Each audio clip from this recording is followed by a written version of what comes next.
l'entreprise du jour, c'est mytourlife.com et je suis en plateau avec son président fondateur Franck Adrahi. Bonjour Franck. Bonjour. Alors vous êtes venu nous présenter mytourlife.com. Est-ce que vous pouvez nous présenter ce que vous faites exactement? C'est une nouvelle façon de consommer. De quelle manière? Alors notre objectif c'était de recréer l'expérience de visite offline, de visite traditionnelle, mais à distance, online, et donc de procurer une expérience immersive, live, interactive, presque comme si on était sur place. Et c'est pour ça qu'on a créé MyTourLive il y a un an. On a travaillé d'arrache-pied pour monter une application qui permet de faire ça aux professionnels de l'immobilier, aux professionnels du tourisme, aux professionnels de l'art et de la culture, quel que soit leur souhait, s'ils souhaitent offrir la visite ou tout simplement développer des revenus de visite payante en ligne. Comment vous avez développé ça? Qu'est-ce qui vous a fallu comme technologie? Alors on s'est basé sur des technologies de streaming vidéo, mais un peu particulier puisque là on fait du streaming de vidéo 360 pour assurer l'immersion sur le lieu et couplé avec des technologies de communication temps réel. Et en direct donc. Et en direct, et donc qu'on trouve, qu'on voit régulièrement quand on consulte des sites comme WhatsApp ou Skype. Donc voilà, on a vraiment la vidéo immersive en streaming et la communication temps réel. Et donc aujourd'hui, le consommateur peut retrouver ça dans quel domaine? Vous parlez de l'immobilier, mais aussi du tourisme. Voilà, alors on approche le marché pour l'instant en B2B, ça veut dire qu'on commercialise notre web app auprès de ces acteurs qui vont pouvoir procurer cette expérience à leurs propres clients particuliers ou professionnels dans certains cas. Et donc, dans un deuxième temps, on attaquera le marché en direct des particuliers sous la forme d'une plateforme, et là ça sera plutôt dédié au tourisme. Mais pour l'instant on est multisectoriel, immobilier, tourisme, agriculture et même entreprises, les entreprises qui veulent faire du e-learning immersif et qui ont besoin d'avoir un visionnage à 360 peuvent être intéressés dans l'industrie par exemple. On a d'excellents contacts également. Ouais, dans le secteur du tourisme par exemple, comment ça va se matérialiser? Comment est-ce que vous allez commercialiser ça? Alors, par exemple, sous forme d'abonnement, comme un abonnement à un logiciel, par exemple un zoo qui souhaite proposer des expériences immersives dans un enclos avec un soigneur peut proposer donc à ses visiteurs de payer en ligne, et lui va payer simplement un abonnement à l'application. Il va s'équiper quand même du matériel pour filmer en 360, mais ça reste un budget très raisonnable. Et quels sont vos objectifs d'ici la fin de l'année? Alors d'ici la fin de l'année, puisqu'on vient de démarrer, ça fait un an, on va bientôt fêter nos un an, c'est de lancer commercialement ce produit et l'entreprise, de recruter nos premiers clients. Alors on en a déjà quelques-uns, on a beaucoup de discussions en cours, mais on veut en avoir un petit peu plus pour faire la preuve de concept comme on dit, et aborder 2020 avec déjà un certain nombre de jalons validés et travailler en parallèle à l'amélioration de notre application, des éléments techniques, et commencer à également fonder notre plateforme pour aller plus loin en B2C. Donc c'est un grand programme, mais bon, il y a encore beaucoup à faire. Et pour vous faire connaître, vous avez une équipe commerciale dédiée?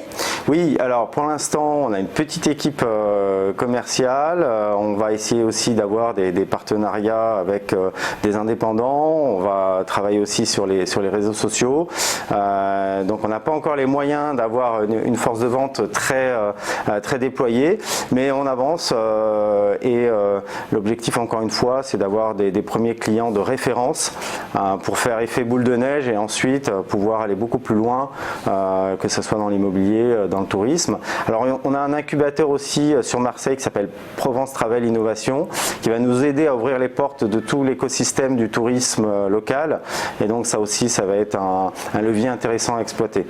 Oui, j'imagine sur toute la côte aussi.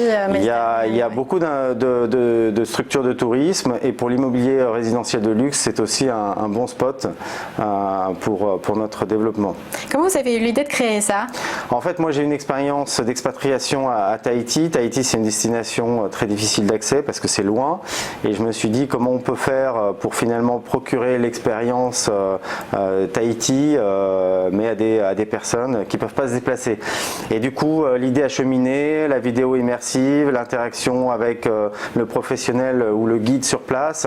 Et voilà, la jeunesse, c'est parti quand même du tourisme. Et après, on s'est aperçu que l'outil, l'application peut évidemment être très intéressante pour d'autres applications et d'autres secteurs. Mais voilà, c'est venu comme ça, et je trouvais, alors les Facebook Live, les GoPro, les caméras action, tout ça se développer, c'était très à la mode, ça l'est toujours. Et la technologie évolue aussi, les débits internet sont de plus en plus rapides, les caméras 360 sont de plus en plus performantes, de plus en plus miniaturisées, et donc ça offre beaucoup plus de possibilités dans ce domaine-là. C'est aussi pour ça que j'ai souhaité prendre cette vague-là. Est-ce que ça existait déjà? Est-ce que vous avez des concurrents? Non, c'est tout à fait novateur. À ma connaissance aujourd'hui, il n'y a pas l'équivalent. On trouve des outils de visite virtuelle avec des photos en 360, mais la vidéo immersive en live streaming avec l'interactivité, à ma connaissance, il n'y a pas encore d'outils sur le marché, donc on espère bien être le premier entrant et pionnier en la matière. Et si on a des concurrents, ça fait partie du jeu économique, il n'y a pas de problème, les applications sont très nombreuses, donc tant mieux, ça va booster peut-être, ça va stimuler peut-être la demande. Mais est-ce que les acteurs touristiques vont jouer le jeu parce que finalement il y aura quand même peut-être moins de touristes sur place?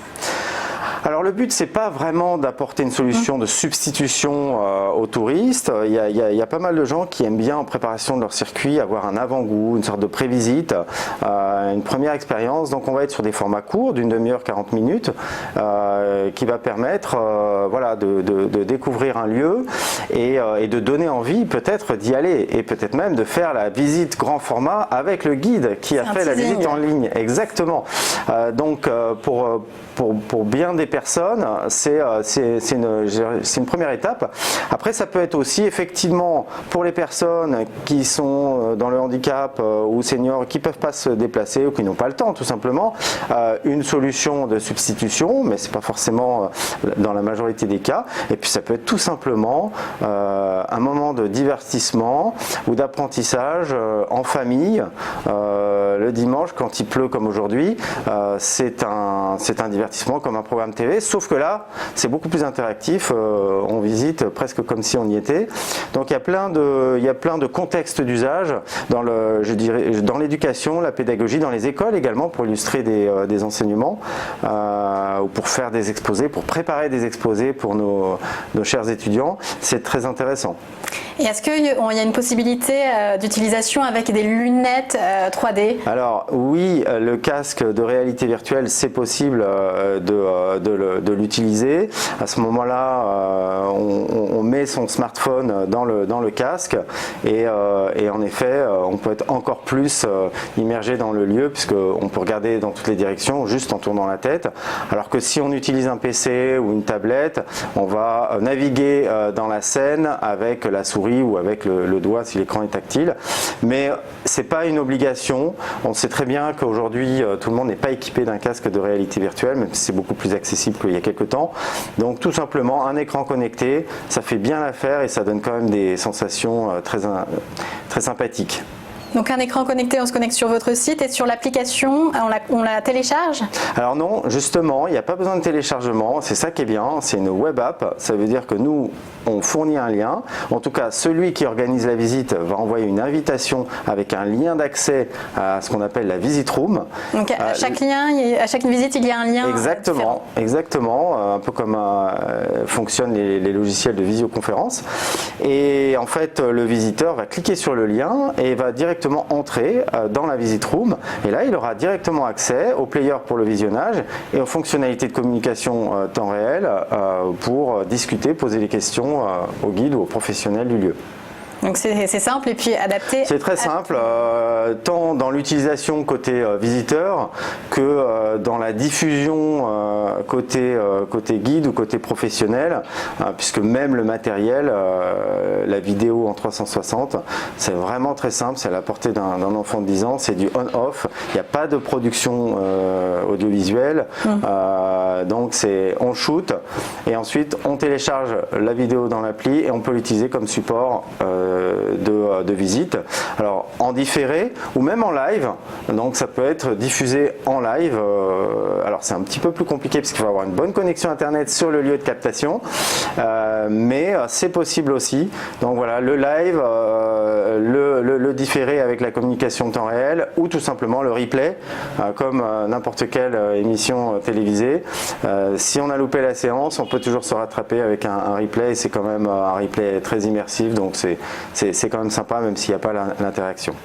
Merci beaucoup Franck Cadrahi pour nous avoir présenté votre société mytourlive.com. Merci à vous.